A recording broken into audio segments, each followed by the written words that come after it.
Hello and a very warm welcome. You're watching Gravitas with me, Molly Gambhir. Let's get started.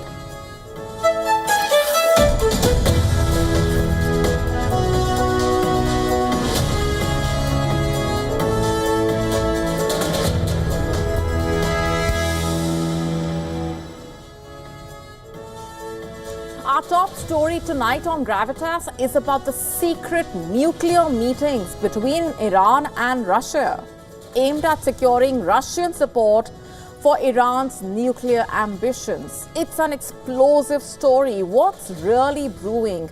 All of this coming with far-reaching implications, not just for the region, but for the entire world. We'll decode all of that in just a bit. And here's a look at what else is lined up for you on the show tonight. Do you use WhatsApp for messaging? Do you think your WhatsApp messages are safe? Wait till you hear about what the Meta CEO himself has to say. We tell you all about the measures being taken by Japan with China's aggressive moves in the backdrop. Can China jam Elon Musk's Starlink satellites? We tell you more about what's been found and what that tells us. All this and more coming up.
Our top story tonight on Gravitas is about the secret nuclear meetings between Iran and Russia aimed at securing Russian support for Iran's nuclear ambitions. According to a report by the Times UK, Ali Larijani, a senior advisor to Iran's supreme leader Ayatollah Ali Khamenei, has been making secret trips to Moscow. And these visits reportedly are not just diplomatic, they are strategic. I'm sure you have a lot of questions at this point. Let's just break all of this down for you. Larijani, a trusted regime loyalist, a former parliamentary speaker, is also Tehran's main nuclear negotiator, with a reputation for getting things done. In fact, his covert visits to Moscow are reportedly aimed at not just securing Russian support for Iran's nuclear ambitions, but also bolster the country's air defense systems. And you see, the timing of these developments is very interesting, to say the least. Iran appears to be navigating a delicate balance. On one hand, it is seeking diplomacy with the West, while reportedly strengthening ties with Moscow. These secret meetings are reportedly significant because it reflects a growing convergence of interests between Tehran and Moscow. Remember, both countries have largely been isolated by the West and have faced multiple Western-imposed sanctions. So, together, they seem to be forging a partnership that could potentially alter the geopolitical landscape. Iran's economy is reportedly under immense pressure, while its influence in West Asia has been impacted with the weakening of Hezbollah and Hamas, as well as the ouster of key ally Bashar al-Assad from Syria. For Tehran, aligning with Russia offers a way to modernize its military, rebuild its air defense systems, and most importantly, gain an edge in nuclear technology. While for Russia, the equation is slightly different. Iran has been a key supplier of drones and missiles to Moscow in the Russia-Ukraine war. And this military trade has reportedly deepened their ties and raises questions about whether Moscow is now more willing to actually support Iran's nuclear ambitions. despite previously opposing nuclear proliferation in the region. And according to Western intelligence, Moscow may be willing to share sensitive nuclear expertise with Tehran, a possibility further bolstered by decades of Russian-Iranian cooperation, including Russia's past provision of nuclear fuel for Iran's power reactors. In fact, according to experts, even short visits by Iranian scientists to Russian facilities could have significant advantages, such as them gaining advanced nuclear knowledge that could perhaps pave the way for smaller, more sophisticated nuclear weapons. Meanwhile, as per reports, Iran is also eyeing Russia's Sukhoi Su-35 fighter jets to enhance its air force. Reportedly, these have already been purchased by Tehran, signaling its intent to modernize its military capabilities significantly. At the same time, Tehran also wants to rebuild its air defense systems with Russia's S-300 air defense missile systems, several of which were reportedly impacted by Israel during the round of attacks and counterattacks that occurred between the two countries last year. And here's where things get more complex. As we told you earlier, Iran is also engaging with Western powers and is set to resume talks with officials of the E3 group comprising UK, France and Germany. In case you weren't aware, E3 is an informal foreign and security cooperation arrangement between the UK, Germany and France. These discussions reportedly aim to revive the 2015 nuclear deal, offering Iran relief from Western imposed sanctions in exchange for restrictions on its nuclear program, raising questions over whether Tehran is playing a double game. You see, because on one hand, Iran is willing to cap uranium enrichment at 60% and readmit inspectors from the International Atomic Energy Agency, IAEA, back into the country, while on the other, its covert dealings with Moscow suggest a pursuit of an alternative, perhaps more ambitious goal of becoming a nuclear power. And the timing of all of this is critical. With Donald Trump's return to presidency looming, Tehran perhaps knows it has a small window. Trump is reportedly against Iran's nuclear ambitions and has threatened consequences over its attempts at nuclear proliferation. And so when Trump returns to power, will he be able to persuade Putin to restrict the Iran nuclear deal is the question. Putin's calculations may hinge on Russia's strategic interests, particularly its reliance on Iranian drones and missiles. Iran's President Masoud Pezeshkian is reportedly scheduled to travel to Russia on the 17th of January to sign cooperation agreements. So will Moscow risk this partnership to appease Washington? As things unfold, the stakes could not be higher. Iran's covert overtures to Russia, its overtures to the West, and the looming US leadership change make for a rather precarious balancing act. And the outcome of all of this could potentially reshape things, not just for West Asia, but for the entire world.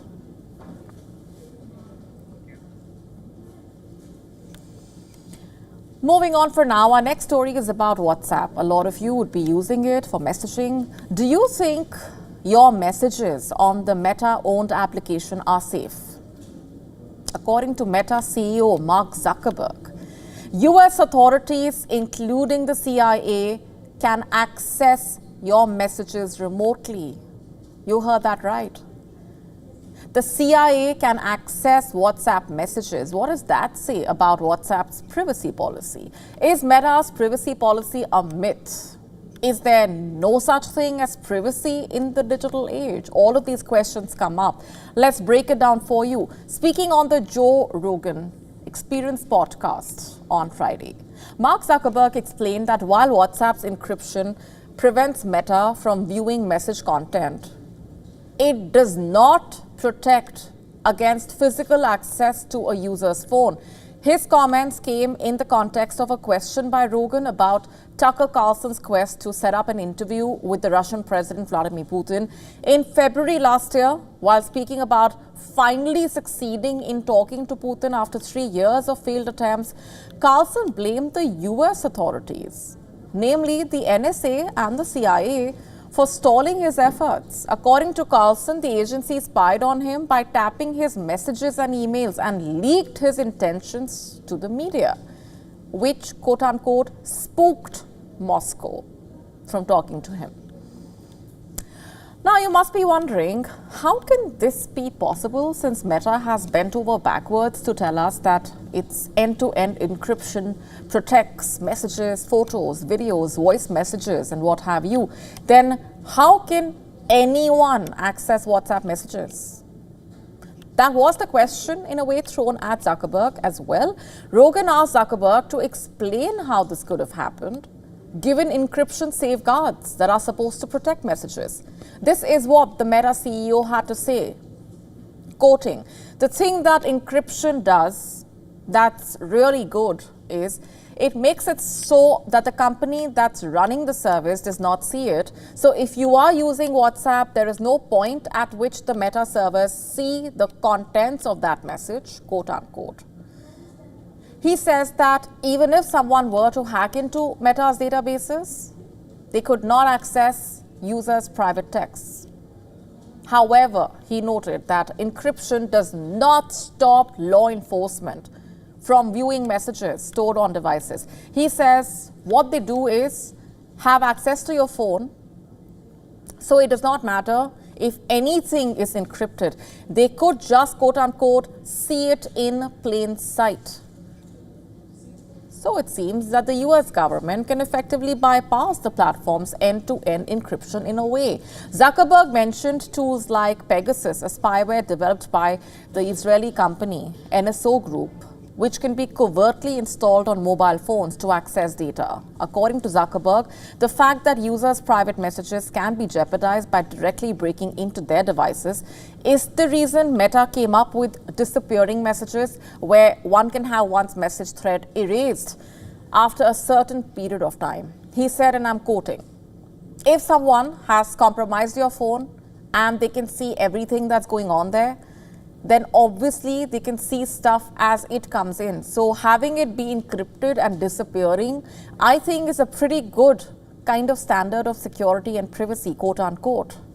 Zuckerberg's remarks are significant as they come at a time of heated debate surrounding digital privacy and government surveillance. While end-to-end encryption is undeniably effective in protecting user data, agencies like the CIA and FBI insist that it obstructs their ability to combat crime and terrorism. In fact, a 2021 FBI training document clearly states that US law enforcement can access encrypted messages from services like iMessage, WhatsApp, to a limited extent. However, they cannot access messages from platforms such as Signal, Telegram, WeChat. And even if an encryption key is present, messages are secured during the transmission. Backup stored in cloud services could still be accessed by law enforcement. It all raises that age-old question, doesn't it? In the pursuit of national security, what really becomes of personal freedom, of the right to privacy?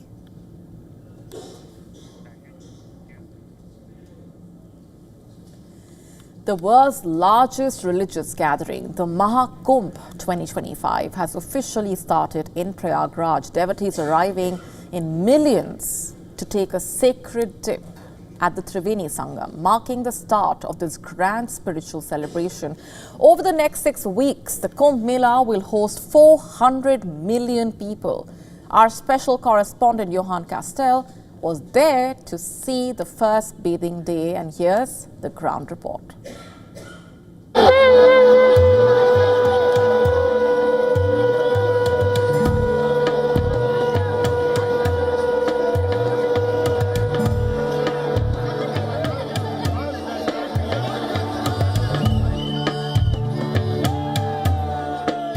We are on the banks of the river Ganga at Triveni Sangam in Prayagraj for the opening day of the Maha Kumbh Mela 2025, and there are hundreds of thousands of people that have come here to bathe in the river at Triveni Sangam. Let's take a look at what is going on right here by the shores of Triveni Sangam.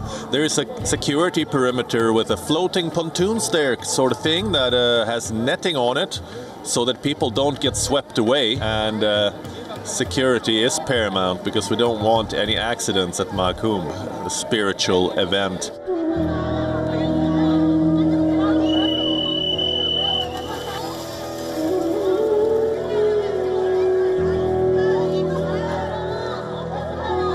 Amazing. India is a spiritual heart of the world. So I'm very happy. First time in India, I go Varanasi, then I come here.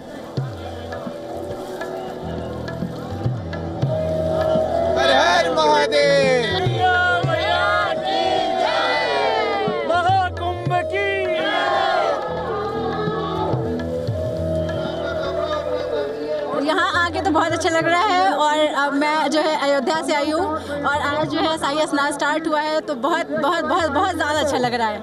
मतलब जैसे एक लग रहा था कि कुंभ में आके आपको एक डिवाइन फील होता है, तो बिल्कुल वैसे ही लग रहा है कि हम एक डिवाइन पावर यहाँ पे फील कर सकते हैं।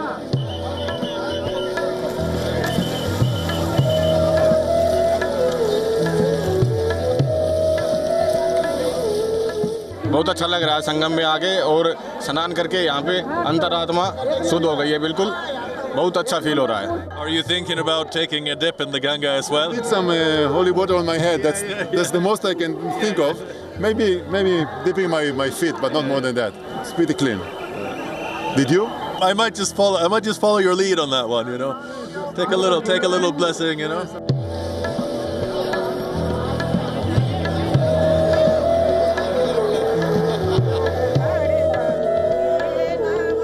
दिन किया 3 1 2 3 Really? 10 दिन। And how many times? 1 2 3 4 5 6 नहीं 1 2 7 3 तक 3 times. 3 तक का स्नान किया। 1 2 3 Yes, 3 Yes, times. yes. Not 7 times.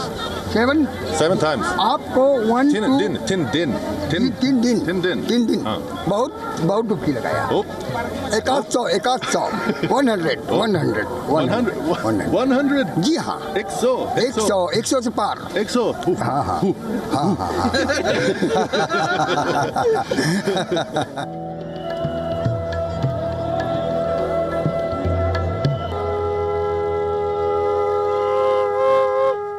The Royal Bathing Days, or the Amrit Snan. There are 3 of these super auspicious dates that occur during the 6-week-long Maha Kumbh Mela festival.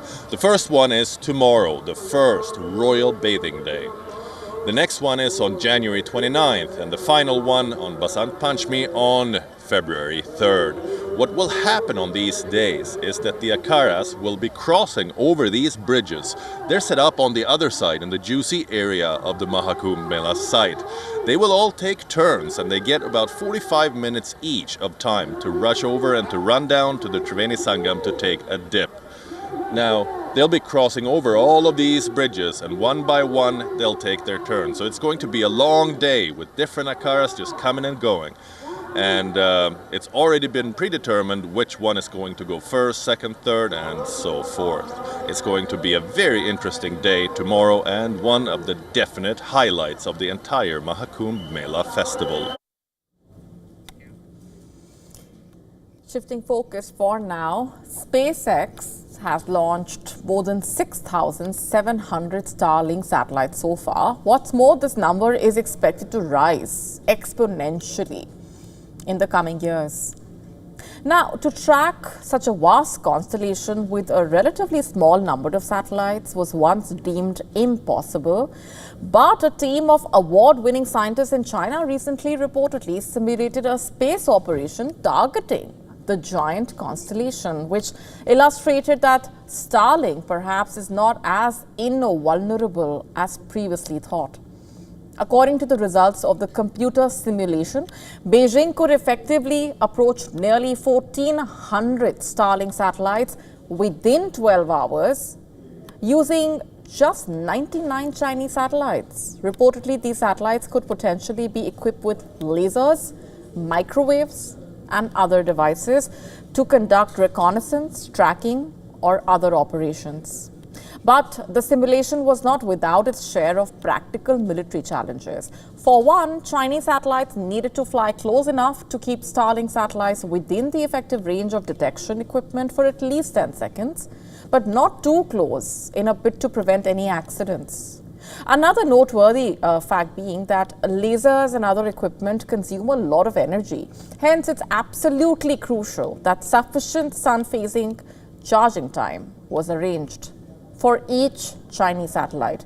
In addition to this, maneuvering the satellites takes varying amounts of time, which further complicates the orbital calculations. Despite these obstacles, the award-winning Chinese team, inspired by the hunting behavior of whales, claims to have developed an unprecedented technology that enables computers at the ground control center to generate a comprehensive and reliable action plan in less than 2 minutes. The Russia-Ukraine conflict, after all, highlighted the potential military application value of the Starlink mega constellation, given that in recent years, the militarization of space has intensified. This new binary artificial intelligence algorithm that allows Chinese satellites to hunt Starlink could prove to be the game changer in the not too distant future.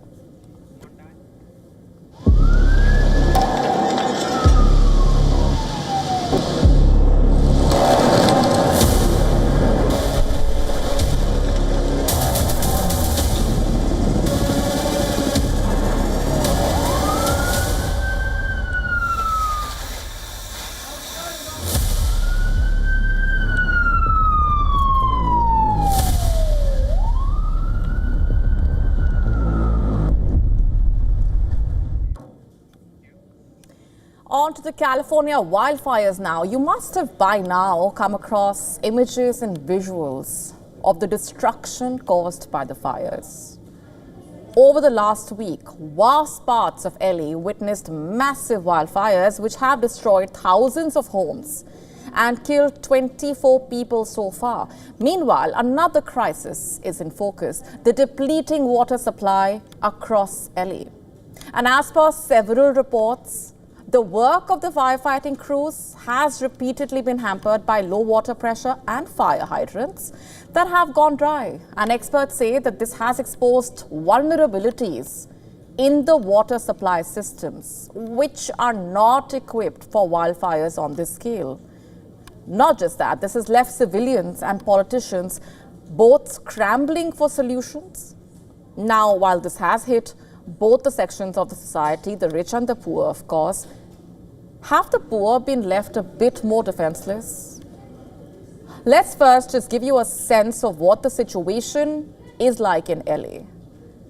On Sunday, in a bid to step up efforts to tackle the raging fires, California's Governor Gavin Newsom announced the increase of an additional 1,000 National Guard personnel to Los Angeles for response efforts, raising the total to approximately 2,500. Officials said that this is part of their efforts to relocate residents back to the areas affected by the fires as soon as possible.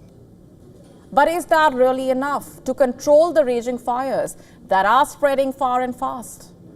And on top of that, this has sparked serious concerns regarding the water supply and its role in dousing multiple fires. You see, just a few days ago, the former Department of Water and Power Commissioner and billionaire real estate mogul Rick Caruso reportedly claimed that unreplenished reservoirs had caused fire hydrants in the area to run dry. In fact, he was among the first to allege that LA's irresponsibility with water had doomed the affluent West Side Pacific Palisades neighborhood. Now the Pacific Palisades fire consumed nearly 12,000 acres, draining almost 1 million gallon water tanks in the area by early last week. Added to that is the tremendous demand from the firefighting crews who have been practically struggling to contain the fires, ravaging houses and structures in its wake. And this also begs critical questions around the infrastructure and the amenities in hand, which may tackle fire breakouts in a housing or shopping complex efficiently, but not infernos of this magnitude, which can harm communities in whole. However, there is another side to the story. By the neighborhoods affected by the said fires, a sizable section of the rich who have been impacted being celebrities, the who's who of the town, with no dearth of money or resources. They are the people who can still, in a way, afford to fight the fire. Because as per reports, the wealthy are turning to private firefighting services. With public fire departments overwhelmed, some of the richest are reportedly paying as much as $2,000 per hour for what can be called bespoke fire protection. What does that entail, really? Private crews are hired to safeguard luxury properties from approaching flames. According to a report in the Los Angeles Times, these crews are provided by private security companies who offer services like spraying landscapes with fire retardant or wrapping trees in fireproof material. And what's more, these crews often come equipped with hoses, fire retardant gel, and their own water tanks to ensure that those opting for the services get the best out of them. But what about the poor, for whom this may sound as good as a daydream? You see, California is a drought-afflicted state where access to water in itself is a contentious issue. And the mismanagement of it, perhaps, adds to the damage. And for the poor, the going gets even tougher. As per a study from the University of Georgia, lower-income homeowners remain at higher risk of wildfires, with their insurances at stake, with many even facing stark economic woes like cancelled insurance policies and rising premiums. And from the looks of it, the situation is likely to worsen in the coming days. And if so, can the government do more to provide for the poor?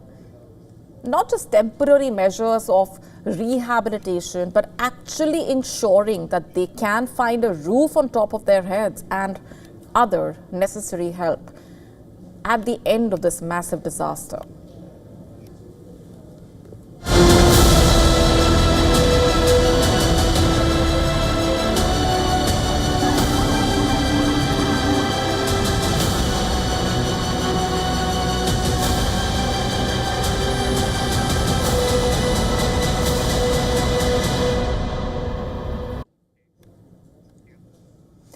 We now shift our focus towards Southeast Asia. As per reports, for the first time since World War II, Japan's military forces might soon step foot on Philippine soil, signaling Japan's intention to build a robust defense framework amid the rising tensions in the region. Japan's Foreign Minister Takeshi Iwaya is in Manila this week, reportedly to finalize the details of a major defense agreement. Iwaya's two-day visit reportedly aims to deepen ties between Japan and the Philippines under their strengthened strategic partnership established in 2015. Key discussions reportedly revolving around defense, security, and development cooperation. At the center of these talks, reportedly, is the Reciprocal Access Agreement, RAA, signed last July. This pact allows military forces from both countries to operate on each other's soil for joint exercises. While the Philippine Senate has already ratified the deal, Japan's parliament is yet to give it the green light. Experts predict Japanese Prime Minister Shigeru Ishiba could push this agreement through soon, and the Philippines Department of Foreign Affairs reportedly stated that Iwaya and his counterpart Enrique Manalo are enhancing this partnership and exploring new avenues of cooperation. And this alignment with Japan is no coincidence. As per experts, it fits neatly into Tokyo and Washington's broader strategy to counter China's growing influence in the region. Tokyo has reportedly already supplied the Philippines with advanced radars and Coast Guard ships. demonstrating its readiness to back Manila against potential threats. Additionally, a trilateral meeting earlier this week between the US, Japan, and the Philippines underscored the unity of these allies. The leaders of all three countries reportedly agreed to deepen cooperation in economic, maritime, and technological sectors. But why does Japan view this alliance as essential? Why is it important? The answer lies in its own security concerns. Earlier this month, Chinese naval exercises hinted at a potential blockade near Japan's Okinawa Islands, threatening Japan's ability to respond in a situation where China invades Taiwan. But Japan is not stopping with just the Philippines. Tokyo is also finalizing an agreement with Indonesia to co-develop a warship for the Indonesian Navy. While the specifics remain under wraps, analysts believe the design could borrow from Japan's cutting-edge destroyers tailored for Indonesia's needs. According to experts, over the past few years, Japan has strategically strengthened its partnerships across Southeast Asia, adding that former Prime Minister Fumio Kishida laid the groundwork for this approach, aiming to form a coalition of like-minded countries to counter Beijing's ambitions. And this strategy is not just talk. Japan is reportedly engaged in discussions to co-develop a next-generation fighter jet with the UK and Italy. It is reportedly also bidding to partner with Australia on a new class of frigates inspired by its warships. Indonesia's upcoming warship is reportedly expected to be a versatile asset, capable of patrolling offshore areas and conducting anti-submarine operations. For Jakarta, this is reportedly a critical step in protecting the Natuna Islands. For Tokyo, it reinforces its position to form a defensive ring. These shared threats have reportedly united Japan with countries in the region, all seeking to secure their interests against Beijing's growing assertiveness. As Japan continues to make potentially calculated moves to bolster its regional alliances.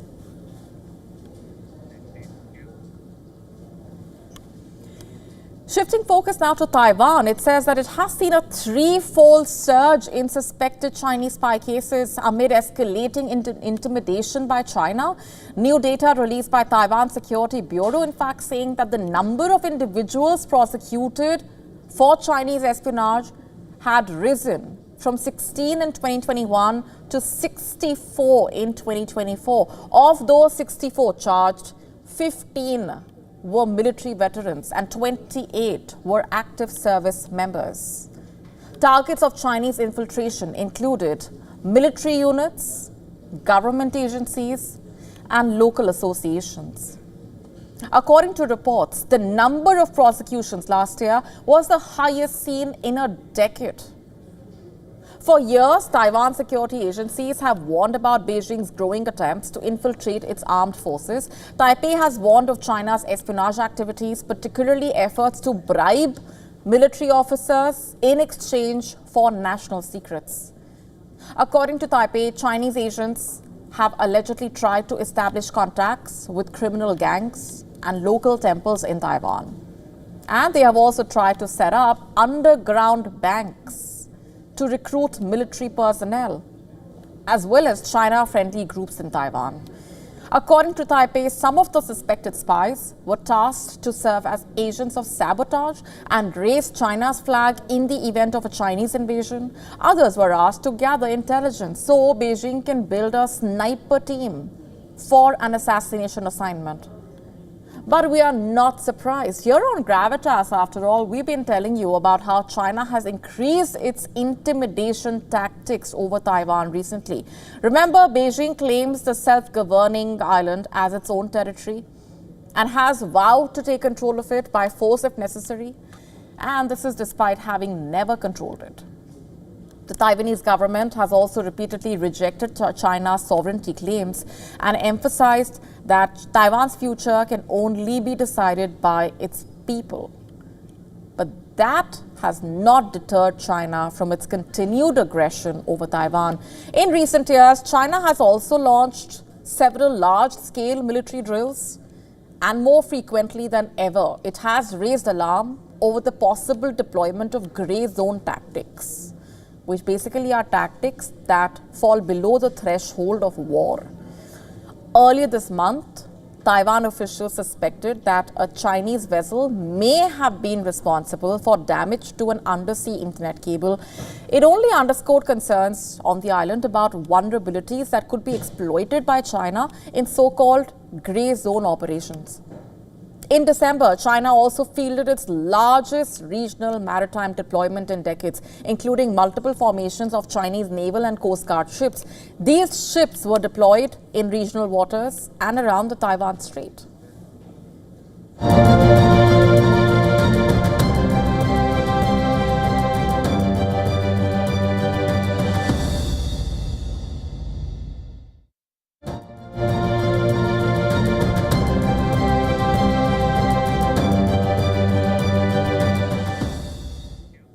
Our next story is about Sunita Williams and Butch Wilmore. They traveled to space in June 2024. That's how long back this was. They spent Christmas and New Year in space, and there is still no clarity in a way on when they will return to Earth, even after all this time. What is keeping them in space? Let's get you all up to speed in case you've not been following the developments. It all started on the 5th of June 2024 to be precise, when Sunita Williams and Butch Wilmore blasted off to space as test pilots on Boeing's new Starliner craft. 24 hours later, they arrived at the International Space Station. However, the mission was already off to a rather shaky start. The Starliner experienced issues with its thrusters and faced helium leaks. As a result, the astronaut duo, who were initially scheduled to be in space for only 8 days, ended up becoming stuck in space. Their spacecraft was deemed unreliable for a safe return home, leading to an extended wait. The astronauts remained aboard the space station for 2 months while Boeing conducted tests on the vehicle. Eventually, the Starliner returned safely in the first week of September, but it did so empty-handed. Boeing and NASA decided it was too risky to put the astronauts' lives in jeopardy, which is why their stay in space was extended. In late September, SpaceX launched 2 astronauts on the Crew 9 mission instead of the usual 4 astronauts that typically travel to space. The 2 empty seats were reserved for Williams and Wilmore, who were scheduled to return, but their return would be 5 months later in February 2025. Fast forward to today, after spending all that time in space, there is still no clarity in a way on when they will be brought back home. The Crew 9 spacecraft was supposed to return in February with Williams, Wilmore, and the 2 astronauts who flew to space in September. However, Crew 9 cannot return without the next mission, Crew 10, reaching space. Unfortunately, Crew 10 is delayed and is now expected to launch only in late March. And as a result, Williams and Wilmore will have to spend an additional 2 months orbiting the Earth. Just for context, here's how things work at the space station. The existing crew must hand over their duties to the new crew before departing for Earth. In this case, the new crew has not yet arrived. Although astronauts are well prepared and adequately trained, a prolonged stay in space does raise concerns. Extended time in space can affect the human body and its functioning, impacting everything from blood flow to heart muscles, bone density. And to counter these effects, astronauts need to spend more than 2 hours a day exercising. Meanwhile, Sunita Williams is breaking records in space. She has now spent a total of 543 days in space, making her the second most experienced US astronaut. And very soon, she will be performing 2 spacewalks in addition to the 7 spacewalks she has completed in the past. Spacewalks are typically carried out to inspect and repair hardware on the external parts of the space station. In a recent video, Williams has spoken about their prolonged space stay and her work up there. Listen in. It's just been a joy to be working up here, particularly with our counterparts on the other end of the space station. It's just a great team, and no, it doesn't feel like we're cast away. Yeah, eventually we want to go home because we left our families a little while ago, but we have a lot to do while we're up here. We've got to get all that stuff done before we go home. In a big boost for Jammu and Kashmir, Indian Prime Minister Narendra Modi inaugurated the Z-Morh tunnel today. The new tunnel holds out a lot of strategic and other benefits. Prime Minister Modi inaugurated the 6.5-kilometer tunnel in central Kashmir's Gandarbal district. Prime Minister Modi hailed workers who enabled the completion of the tunnel despite huge challenges as he lauded rapid development in India and reiterated his vision of making India a developed country by 2047. Listen in. आज भारत तरक्की की नई बुलंदी की तरफ बढ़ चला है। हर देशवासी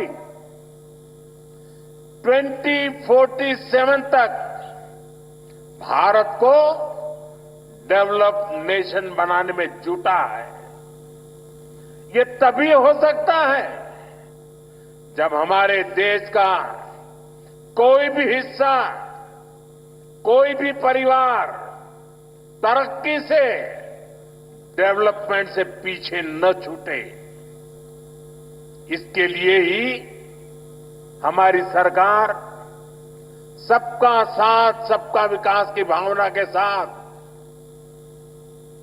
पूरे समर्पण से दिन रात काम कर रही है। Jammu and Kashmir's Chief Minister Omar Abdullah spoke about how the tunnel is contributing to the region's development and also slammed those behind terror attacks in Jammu and Kashmir. The Z-Morh tunnel has been constructed at a cost of 2,717 crore rupees by National Highways and Infrastructure Development Corporation Limited. The tunnel connects Z-Morh with Kangan town in central Kashmir's Gandarbal district. It will connect to the Zojila tunnel, which is currently under construction, to reach the Kargil district in Ladakh. Once the tunnel is completed, both the tunnels are expected to reduce the route length from 49 kilometers to 43 kilometers and boost vehicular speed from 30 kilometers per hour to 70 kilometers per hour, ensuring seamless NH1 connectivity between Srinagar and Ladakh. The residents of Jammu and Kashmir, meanwhile, showed excitement and shared their hope as they spoke about how this tunnel will make it convenient for them to travel, making their lives easier. Listen in. जनाब ये आप सब लोगों को पता है, पूरे हिंदुस्तान को पता है कि 6 महीना सोना। As you know, everything used to come to a standstill during the 6 months in winter. This tunnel will be very beneficial for all of us as it will enable us to stay employed for all 12 months of the year. तो इसमें बहुत लोगों को फायदा है, 12 महीना आप लोगों को रोजगार मिलेगा।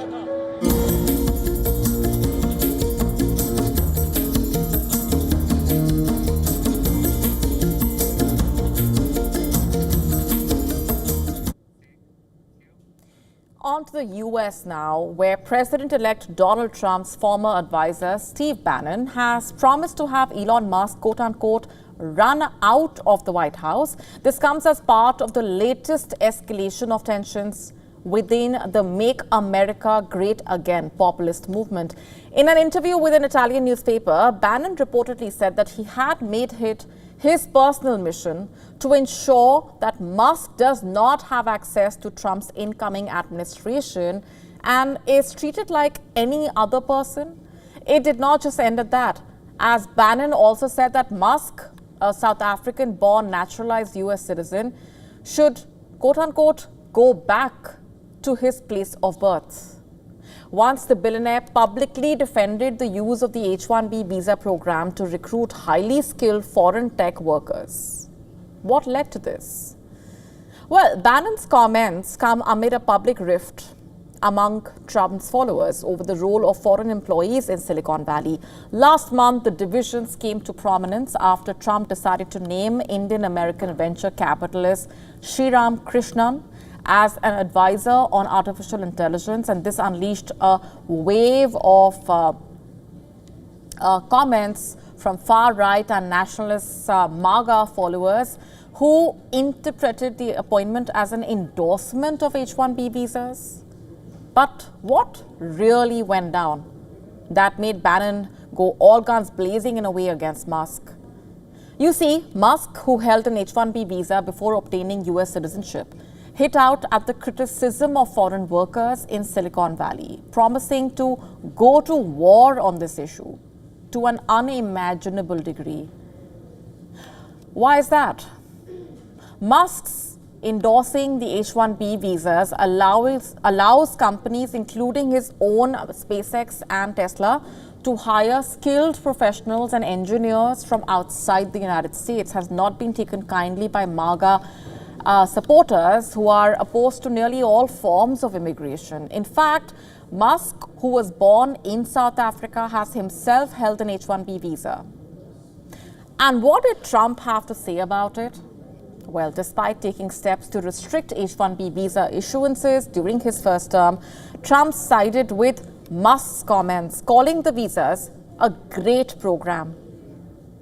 You see, Musk has become one of Trump's most powerful and influential allies, spending reportedly around $270 million, so much so that post his victory, Trump tapped in Musk to help lead an advisory group reportedly dedicated to cutting US government spending by up to $2 trillion, a quarter of its entire budget. Basically, what this means is Musk, being a Trump insider, has made him a frequent target of Trump's allies who perhaps might feel threatened by his meteoric rise.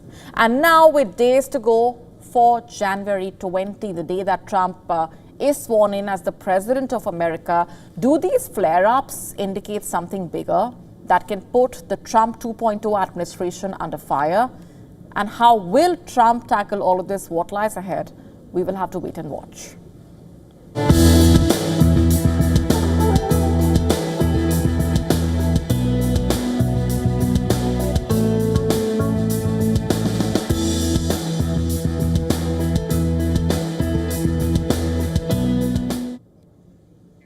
Imagine walking into a donut store, craving a delicious donut, only to leave empty-handed. Sounds like a bad dream, right? Well, that's exactly what's happening in parts of the US like Nebraska and New Mexico, where Dunkin customers are facing a rather unexpected crisis: no donuts. Dunkin, formerly known as Dunkin' Donuts, is reportedly out of its most iconic treat. Stores in Omaha, Lincoln, Grand Island have reportedly posted signs at their entrances and drive-through kiosks stating that no donuts are available due to a manufacturing error. What is this mysterious error all about, you're wondering? Well, reportedly, the shortage is a nationwide problem. Dunkin attributed the donut shortage to production challenges and logistical delays that have impacted around 380 stores across America. And this is not the chain's first donut crisis.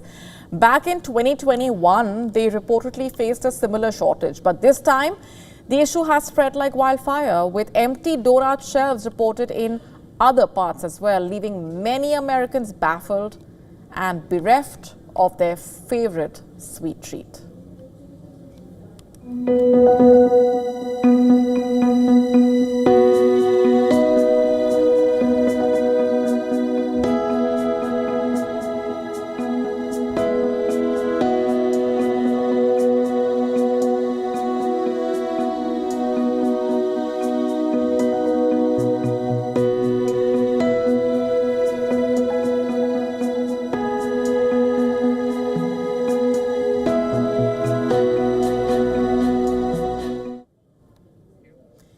Shifting focus now to a debate raging across India. It's about work-life balance. You might already know what this is about. This is about the remarks made by the L&T chief when he advocated for a 90-hour work week and mandatory Sunday work, dismissing time at home with the quip, quote-unquote, how long can you stare at your wife? It sparked A lot of outrage, also laughter in a way. His remark missed the point entirely, is what a lot of people are saying. Why can't you work, love your wife at the same time? Some asked. What's wrong with wanting both? That's the question many are asking after the L&T chief's comment. Have a look at these social media posts. From corporate bosses to celebrities, content creators, they are joining hands to poke fun at the idea. It sparked a major meme fest. Stare at your wife memes have flooded social media platforms. They are calling it the work-wife balance. Mahindra Group Chairman Anand Mahindra also weighed in on this entire work week, 90-hour work week debate. He suggested that the focus should be on quality rather than quantity. Talking about the stare at wife remark, the Mahindra Group Chairman said, and I'm quoting here, "My wife is wonderful. I love staring at her," quote unquote. Serum Institute of India CEO Adar Poonawalla also took to social media echoing Anand Mahindra's sentiment. He said, and I'm quoting here, "Yes, even my wife thinks I am wonderful. She loves staring at me on Sundays. Quality of work over quantity always. Work-life balance," quote unquote. Other corporate bosses like Varun Alag, Puneet Kumar posted pictures of themselves staring at their wives. Because here's the thing, the desire to spend time with your loved ones is not a problem. In fact, isn't that the very foundation of a balanced, happy life in a way? And what's wrong with someone wanting a little bit of balance in their lives? Why mock balance? Also, why mock wives? Why do we still hear the same old wife jokes in discussions about productivity, for that matter? The casual remark about how long can you stare at your wife feels not just outdated, but also offensive. It's 2025. Wives are not just wives anymore. Today, wives work equally hard. They've been doing that, in fact, both in and outside the home. They are not just waiting to be stared at. They are building lives and careers as well. Ultimately, productivity over long hours is the future. The idea that more hours means better results has been debunked time and again. In fact, companies that focus on efficiency and employee well-being are the ones that are leading the charge in innovation and performance. Time with family is not a waste of time. It's the entire point of doing what you do, isn't it? Whether it's your partner, your children, just yourself, anybody for that matter, investing in personal relationships, personal time makes you more fulfilled and in turn more productive. Time and again, studies have shown that this is true. Maybe instead of staring at office walls, we should spend more time staring at the things and the people that we love. We would say that balance is not a luxury, it is a necessity.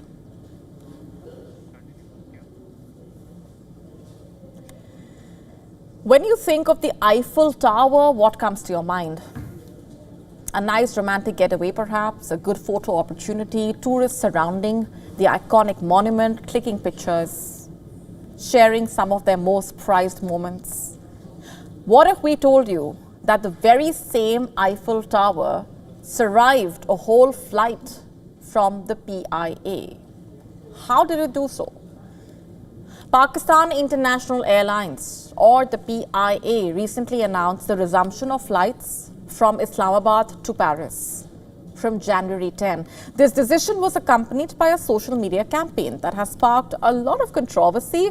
Basically, the airline's advertisement featured an aircraft heading towards the iconic Eiffel Tower, accompanied by the text, "Paris, we are coming today," quote unquote.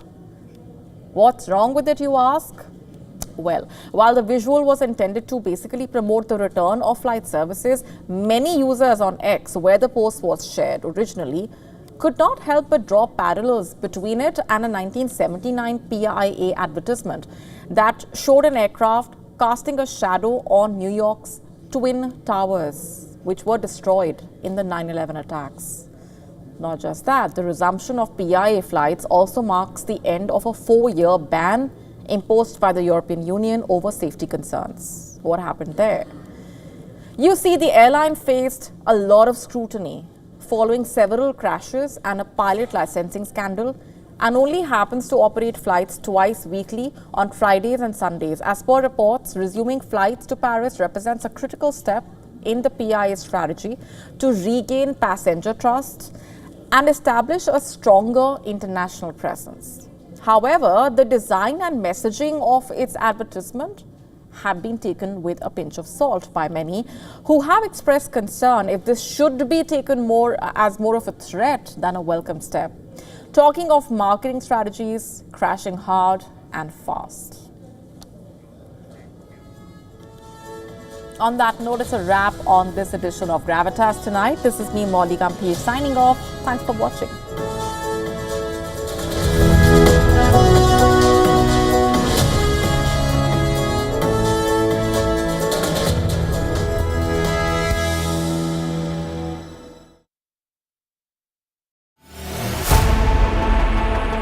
Know more, understand better, think ahead.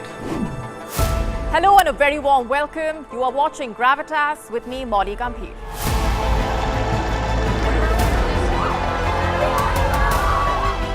Get the facts, not the bombast. On the 26th of March, dynamic pricing, Baloch separatists, Gravitas cuts out the clutter. Gravitas keeps calm when others scream. Gravitas brings news to life.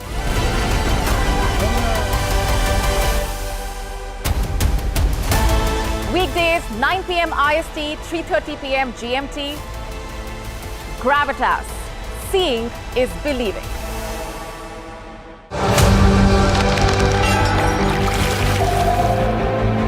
The biggest gathering of humanity on the planet.